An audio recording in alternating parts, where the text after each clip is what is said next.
For as long as mankind had the bright idea to shove horror into the video game medium, sometimes working as an effective laxative, many different IPs have done their best to scare the out of people. Whether it's a bunch of hungry, flesh-eating zombies, the psychological recesses of one's own mind, or simply having friends, there's no denying that the genre has had a long-lasting impression on the medium. Not all titles are the same, and there's clearly a few that have had more staying power than some others, mostly because their parents are just so much better at keeping them fed. But while big titles have managed to stay relevant, and the occasional indie will bring some afternoon delight, a few of those forgotten ones may still surprise us with some terrifying moments. And one older title that I fondly remember helping me get into horror games while I was shoving a bunch of Happy Meals into my preteen body was The Suffering, an action horror game that imagines what it would be like if Alcatraz prison became hell on earth. The Suffering brought an action-heavy title to a creepy monster-infested game. Bullets aplenty to help you get through the night, a psychological story of questionable morality, and a mystery behind the truth of our protagonist Torque. And yes, that is in fact his name. A game that was positively received enough that it managed to do well financially and produce a sequel that pretty much ensured its death. The Suffering may have been forgotten by the industry, but I'm sure there's a few gamers who fondly remember having a good time running through Torque's hell, me included.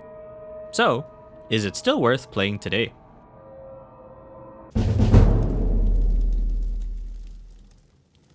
You do want to be cured, don't you, Torque? It's up to you now. Hell on Earth, violent tendencies, and questionable morality are the key ingredients that you'll be seeing in the action horror gumbo story that is The Suffering. Set sometime in post-World War II, where Tommy guns were still the cool thing to have, either because that's the era, or the developers just wanted to have them, Torque, insert unknown last name here, has been transferred to death row at Abbott State Penitentiary, having been convicted of murdering his wife and 2 sons. Inmate, is this true? Oh, he won't say. Claims he blacked the whole thing out.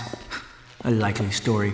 The needle's too good for him. Filthy inmate, they should all die. In what has to be the fastest transition from introduction to problem in a story, all hell breaks loose. There's something in here. It's in here! Help me! No! As the rest of Death Row have speedran their sentences, Torque finds himself alone with the rest of Abbott and the various assortment of inmates, correctional officers, and nightmarish creatures inhabiting the prison. It's up to Torque to make his way out, but also come to terms with the truth of his crime. A premise that is very indicative of your typical horror story, where escape is pretty much your end goal. And there's nothing too complicated about Torque trying to find the exit door that most of us have probably already seen in a lot of media. I'm sure Mr. Isaac Clarke can relate. Though I do feel like this is one of the only games with a prison horror setting that I know of. But of course, nothing is ever easy with the escape, and there's a horde of monsters standing between Torque and his freedom. Though Torque seems right at home with the monster dispatching. More than just a monster escape flick, there's an underlying mystery regarding Torque himself, and the murder of his family is the constant story point throughout the game.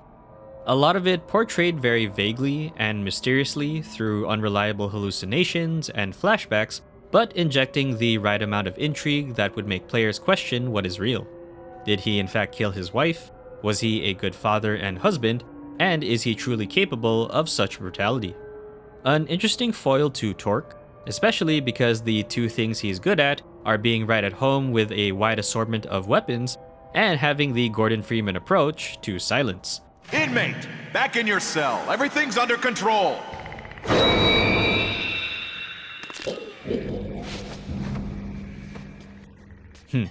I guess being a mute doesn't exactly help your defense case.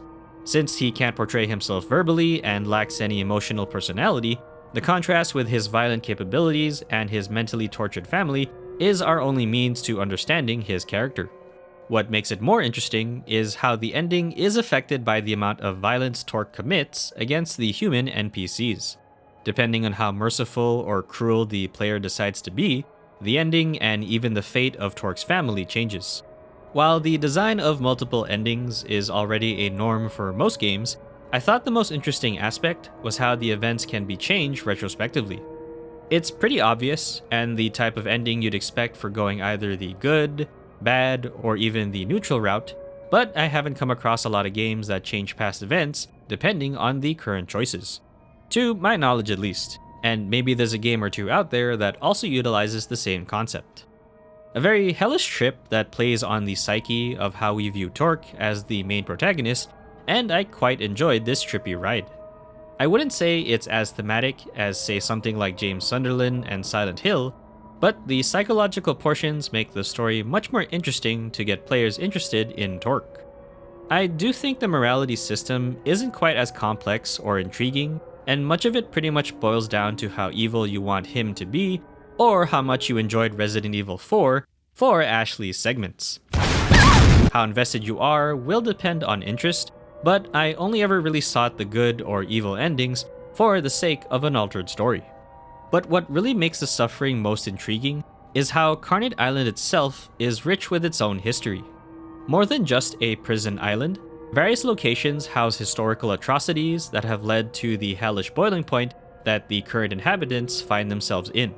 Psychotic prisoners like Horace, whose crimes are so severe they've been brought back to life, insane doctors like Killjoy, whose works have been long abandoned due to their inhumane methods, World War II atrocities like a disgraced colonel executing his own men for plausible treason, a haunted slave ship that somehow remained preserved that nobody wanted to get rid of, I guess. Carnate is an island with a rich and terrible history. It's not that fully fleshed out to be portrayed in its own story segments during gameplay, but it's how immersive and dramatic the game tries to make it feel meaningful.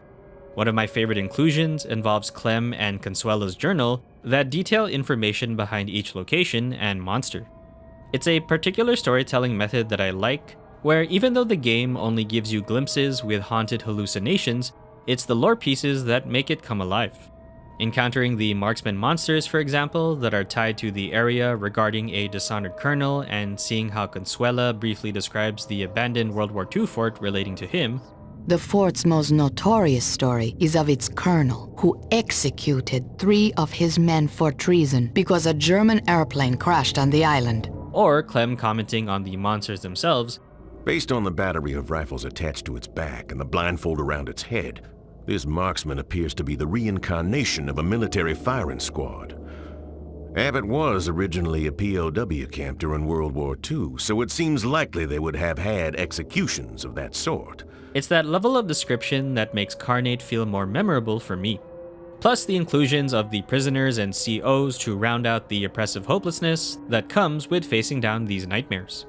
A story that hits some pretty good horror points with making Torque's journey feel like hell, while also making the island of Carnate much more than just a horror game setting, one that I find to still have a lot of character after almost 20 years.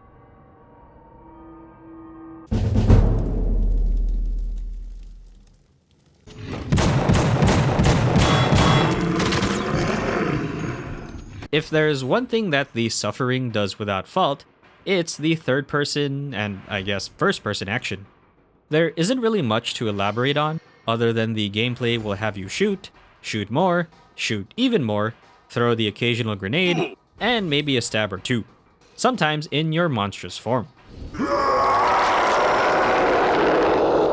From the start, Torque controls like every third-person protagonist of all time, where you'll be running around Carnate Island trying to go from level to level, occasionally needing to think for a bit, while ripping the monsters a new one. The health system involves Torque collecting pills called Zombium, which is still one of the funniest named pills I've ever heard, where you can chug to your heart's content whenever you're running low. The game will hand you simpler enemies to start out with, but eventually you'll be dealing with the entire variety by the end. And there's a good mix about them. Slayers are simple melee rushers, mainliners can throw syringes and sometimes grab you, the marksmen want to play CSGO, and the festers can only be killed by melee, fire, or explosives. Plus, they can spawn rats. Rats. The other interesting gimmick is that you get to become a monster yourself. When you fill your insanity meter by killing monsters, you get to tap into your inner Hulk and go to town. It's an extremely powerful form with attacks that will completely obliterate every single enemy that gets into melee range, and it's got some other cool moves as well. But staying in that form for too long will eventually lead to your demise. And that's really all you do. You'll get the occasional boss encounters who are more puzzle than shooty, but otherwise a very straightforward action shooter. And that gameplay loop is not necessarily a bad thing, because for being more action than horror, shooting monsters felt like an easy to enjoy experience. When the objective is just for Torque to reduce the population of Carnate's creatures without thinking too much, it's a fun head empty time. I do think the surprisingly fun part about it for me was the weapon usage. The basic revolver is pretty okay, but once you start dual wielding them, acquire the Tommy gun, the shotgun, and an assortment of grenades, your shooty arsenal becomes more well-rounded. In particular, it's how each of them actually have certain properties that make them useful for every situation. For example, the shotgun has a lot of close-range damage, but it also has a knockback effect, enabling you to stun enemies for some breathing room. The Tommy gun has a lot of ammo, so it's good for sustained fire of tougher enemies or crowds without having to reload often. And the dual revolvers are a bit more reliable with their accuracy, so that a potential headshot can deliver just a bit more damage to certain enemies. A simple but useful arsenal where I always found myself cycling between each of them for whatever the situation called for. Except the flamethrower. I personally did not find that to be fun. And when you're overwhelmed, Torque smash.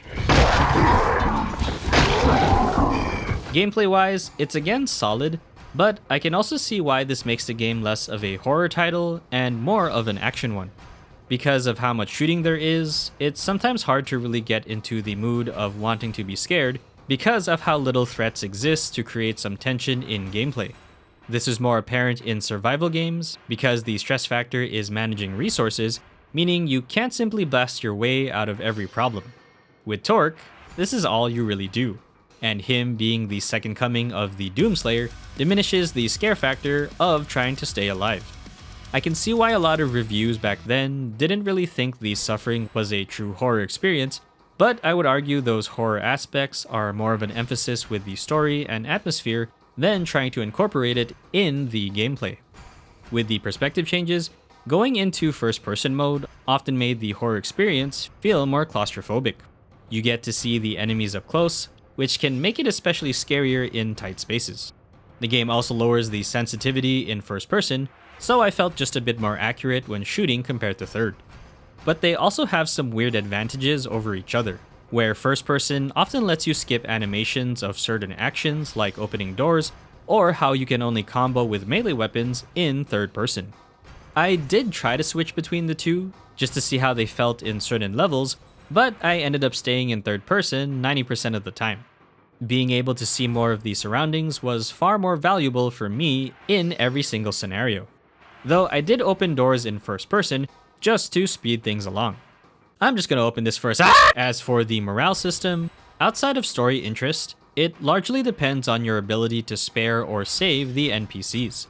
On the good route, a few characters will tag along with you until you get them to safety, or the game just straight up doesn't care. They ask you how you are, you just have to say that you're fine when you're not really fine, but you just can't get in. But the good route basically becomes an escort mission where you have to protect them as best you can. The notable incentive is that your healing actually improves significantly when you decide to commit to the good route. Conversely, the evil route will cause the healing to become less effective. It's a bit interesting from a story perspective, with the idea of Torque's mental stability being non-existent and literally becoming a walking murderer. But it does make the evil runs a lot harder, especially when you take a lot of damage. An interesting gameplay that actually rewards the player for trying to do some good, unless speedrunning and difficult challenges are way more important. So, as a whole, the combat of the Suffering is extremely straightforward and uncomplicated. As someone who came in with the expectation that I would just be blasting monsters to bits, it pretty much satisfied that expectation well. Other than that, there's not much else that warranted it as something unique or genre-defining, and I can think of other action horror titles that have a bit more weight to them with making their gameplay feel unique. On top of that, because it lacks any pressures in gameplay for the player to manage, which is often the case in survival horror gameplay, it can diminish the overall horror factor since Torque is basically Rambo. Still, the gameplay of the Suffering delivers its action points very appropriately, good or bad, depending on your need for being scared.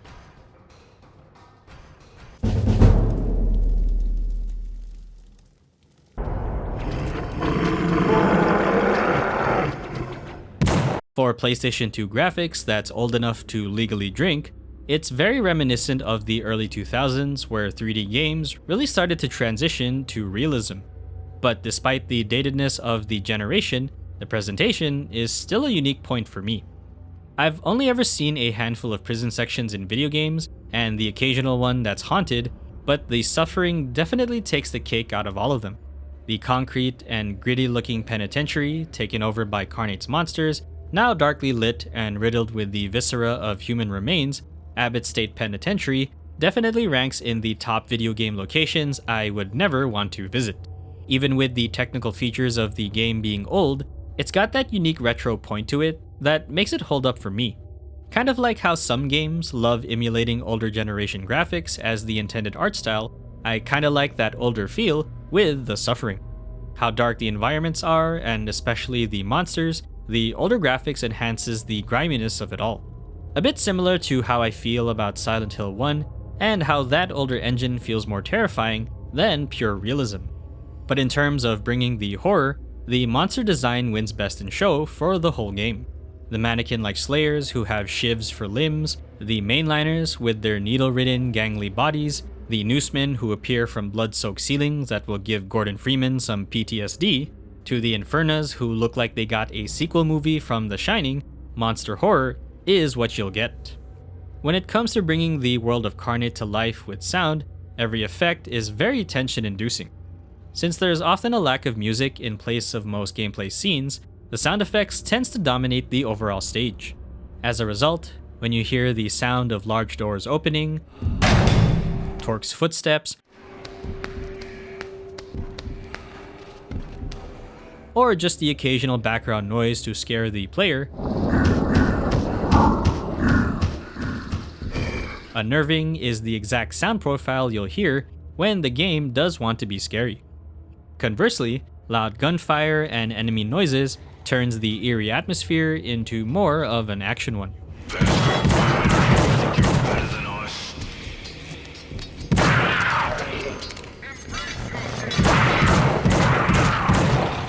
And for the music, what I find most amazing about it is how sudden it feels whenever it comes on. Because with the general lack of music, it does try to make its presence known. Very eerie and quiet at first, but when the music turns a tense scene into a violent heavy percussion one, it is quite a mood setter.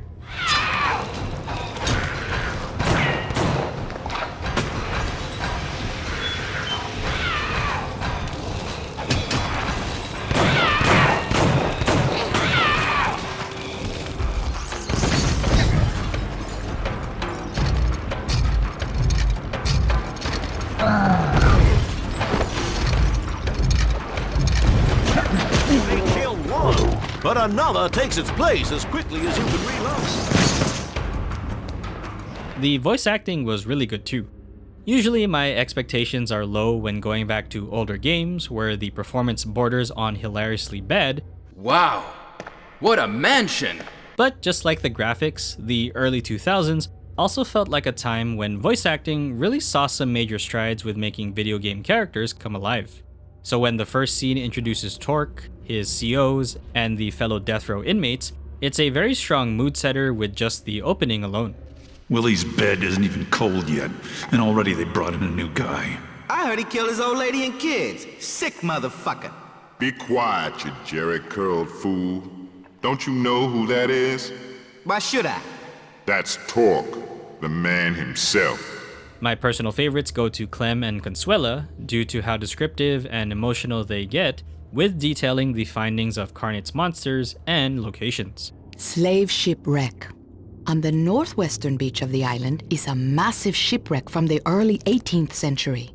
The ship carried a cargo of slaves and was en route to Norfolk when it was knocked off course and crashed. Apparently, the traders feared releasing the slaves they carried and instead left them trapped in the hull where they were slowly eaten by rats. How the ship has survived the elements nearly 3 centuries is certainly a mystery. They appear to be a reincarnation, not of the slaves, for then they would be of darker skin tone, but instead of the slave traders. In this form, they are forced to live out again and again the fate they forced upon those hapless slaves. It's also just nice that the lore text gets a voiceover treatment rather than having the player read it. A presentation that feels like a well thought out package to give the suffering its horrifying atmosphere. The right amount of inclusions to ensure that playing the suffering looks, sounds, and feels like the island of Carnate is horrifyingly alive.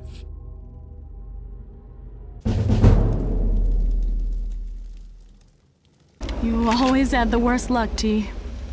We didn't work out for so long. Part of me wishes that the suffering was still alive and easy to access today, because I do really dig the atmosphere and setting that the team at Surreal Software made. While it's not quite the levels of Silent Hill thematic framing or Resident Evil survival horror, it did manage to make its own unique footprint thanks to Torque's brief but psychological story and just the sheer nature of Carnate Island itself with its dark sordid history. It's a world that I still think makes for a very scary setting. In that regard, it holds up for me because I love it when a game tries to make its horror-themed world very atmospheric. But there is a very big but to this recommendation, especially because it has to do with the expectation of horror. If you love simple action as the gameplay complement, then you'll love the suffering. Plenty of horror games still incorporate shooting or combat as its main fun factor, and it still works well for most games. But if you're hoping for a bit of that challenge and stress that comes from survival horror, and just wanting to be scared in general, then you'll be disappointed with how Torque almost feels like the next Doom guy.